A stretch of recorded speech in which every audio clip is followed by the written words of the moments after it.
Just looking back at the game, obviously disappointing the way it ended. Credit to the Chiefs and what they did, but we got to be better there at the end of the game to finish those games moving forward. So we'll get them cleaned up. Got it cleaned up this morning. Continue to clean it up and get ready for the Houston Texans. Steven, want to go ahead? Hey, Shane. Hey, just for the record, like we've watched Daniel all year, and he was on the injury report. He didn't look 100%. I mean, is there any light you can shed? Is there anything of concern there? All I got for you is he's got a fibula, and that's it. What can you? Is there any light you can shed on that? Because I got to be honest, when you say fibula, that's a bone, and it sounds bad. I'm not saying it Yeah. is, but Yeah, I'm not going to get into the specifics, but okay. he's out there, he's playing, he's practicing, and he's good to go. And just one last thing, you guys had you saw a lot of blitzes yesterday, which you tend to do with Spags. You had a lot of success with those early on. What do you attribute some of the struggles to? You always look at there's always little intricacies within the game. They brought some zero pressure there at the end. We had a third down where they brought zero. We were trying to throw a quick slant there. You had to get the ball out of our hands quick, tight coverage things. There's a lot of different things that play into it. But again, we look back at those things and get them cleaned up and get better every week from those things, moving forward, Stephen. Thanks. James.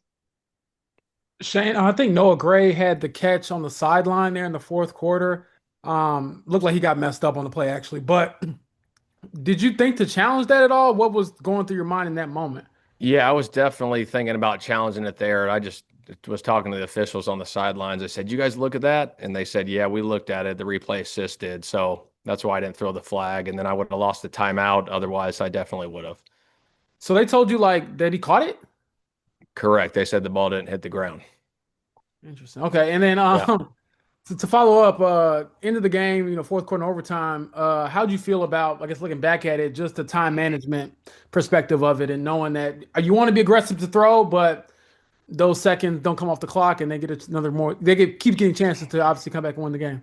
Yeah, for sure. You always go back and self-evaluate those situations. I really thought, really that last drive in regulation, when we went pass there.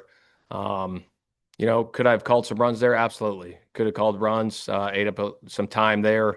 Um, but, hindsight, I just, it didn't work out. And obviously, I look at myself first and foremost on all those situations to get better for our guys, moving forward. Chap. Yeah, Coach, two things. Is Mooney Ward okay? I know he got lit up pretty good and went back in, but sometimes the day after. Uh, Yeah. Yeah. As far as I know, Chap, he's good to go. I talked to him after the game. He felt good. So he should be good. the other thing about the end of the game, and it's always easy to second guess in all this. When you're sitting there now and it's 4th and 4 at the 45 or 46, do you wish you'd have rolled the dice and gone with it as opposed to Mahomes has done that so many times. Yeah, he sure has. Our defense, I was looking, that was kind of a gut feel there, Chap, on that one. It was at the 45-yard line. Our defense, we had the punt to start the third quarter, another punt. They got a takeaway, and we were up 3 there. And I thought, shoot, let's try to back them up and, let them go the long way instead of the short way if we don't get it. And obviously, he went down there and we held him to a field goal. But yeah, you always look at those things and, yeah, should I have, could have, would have, went for it on there. Yeah, possibly. Thanks, Coach. Joel. Shane, the 3rd and 1 with Jonathan, you guys run it there. I think the like sort of traditional thought is you don't run out of shotgun. What did you guys like about that play, and where do you think it went wrong? Yeah, it was an inside zone play there, and we were in the gun thinking maybe they were thinking it's pass. And they had a little line stunt up front with Chris Jones, and credit to those guys. They did a good job, up front, and we didn't get to the second level, and credit to them for making the play. Kevin. Shane, how do you view the balance in like they've got X amount of numbers in the box versus we got to get our best player of the football? Yeah, you always look at those things like, do we have leverage and spacing, in the run game? How do we capture leverage using whatever it is, whether it's motion or the front structure, to try to gain leverage with the box count too. Maybe to get guys to fall out of the box. You always try to scheme different things up to create lanes in the running game. So that's stuff that we look at each and every week to try to create those matchups, whether they have a heavy box or a light box. We're always looking at those things. Then knowing what JT's done in the second half, fourth quarter, do you view the boxing analogy of even in if it looks tough sledding at all? Sometimes it Yeah, I mean, can. sometimes, yeah, you can grind out some, tough runs in there. I went back, obviously, you looked at that fourth quarter, the 3 and outs obviously were unacceptable, and that's on me. We started the one backed up in the fourth quarter, and I think, yeah, we lost 2 yards there, and then threw it there. And then, obviously, we started, the overtime with an RPO, and then we ran it there, and then we obviously got stopped on the 3rd and 1 there. So you always look back and self-evaluate there, on certain things. Just a couple more, Nathan. I know it seems like maybe two different thought theories on what to do if you win the coin toss in overtime. You guys obviously won yesterday. Choose to receive it.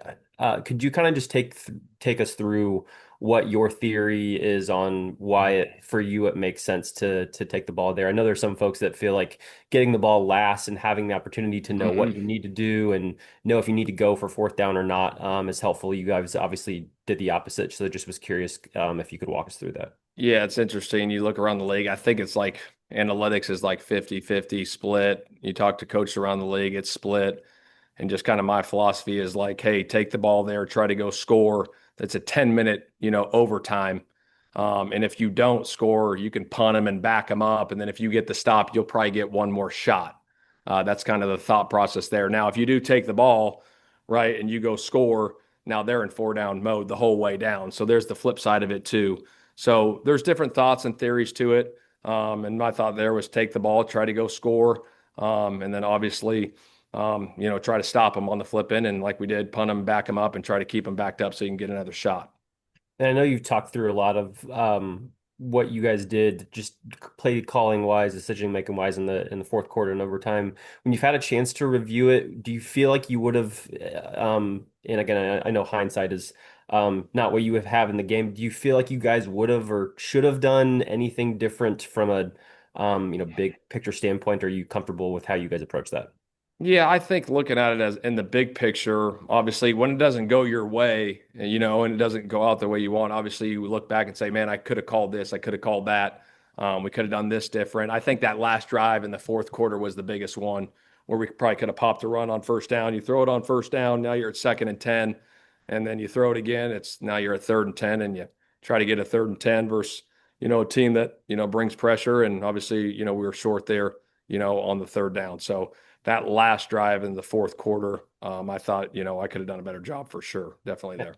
And I know you mentioned yesterday, Ashton Dulin obviously left the game, was questionable with a hamstring. Do you have any sort of update on his status? Yeah, he has a hamstring, and it looks like, he'll probably miss some time. I don't know how much, but he'll probably miss some time. Gotcha. Thanks. JJ. Shane, when you looked at the defense, Mooney and Sauce out there playing a lot of man, what just sort of hit you about the way that they played? Yeah, I thought they played good, tight coverage. They hit some crossing routes on us, but besides that, I thought both those guys played at a really high level. Sauce, obviously, as many plays as they had. I think they had about 95 plays, offensively, and those guys playing as much as they did. I thought they were really good. I thought Sauce made a great, PBU down there at the end of half. And I think Mooney did a good job too. So it's great to have both of those guys back out there in the fold, playing for us on both sides. And then Pratt, sometimes when you see like a tackle total that high, it's maybe a little like artificially inflated, but his looked like it was a lot of like high quality tackles against the run. Is that what you saw there? Yeah, I thought Pratt played a great game. Some tackles for loss, in the backfield. I mean, he was phenomenal. He was flying around the whole day making plays. So credit to him. Credit to the guys up front for creating those gaps for him to get through and make those tackles. But yeah, he was flying around. He had a hell of a game. We'll go with James, and then Chap will be our last question. Shane, one more on Daniel. With the fibula injury, do you have to account for that in play calling? Do you feel like you have everything still at your disposal? Or do you feel like you have to kind of protect your guy a little bit? Yeah, there's no limitations with them right now. So we go through our weekly game plan process, and we go from there.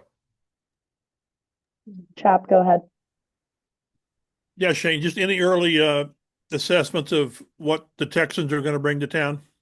Well, I know they got a really freaking good pass rush. Daniel Hunter and Will Anderson, as good as they get right now on the edge. And I think they're number one in total defense. They're number one in fewest points allowed. So it'll be a hell of a challenge for us. We're looking forward to that opportunity to, get back to work this week and go through our process and go through our preparation to get ready for Sunday. Being back home will be huge for us. I know you don't look ahead, but 4 of the last 6 are in the division. I mean, this is when it's going to be determined, obviously. Yeah, division games are huge. They're different. They hit harder, obviously, because it is huge. You want to win your division, but you got to do it, 1 week at a time, 1 day at a time to get that done and prepare the right way. Appreciate it.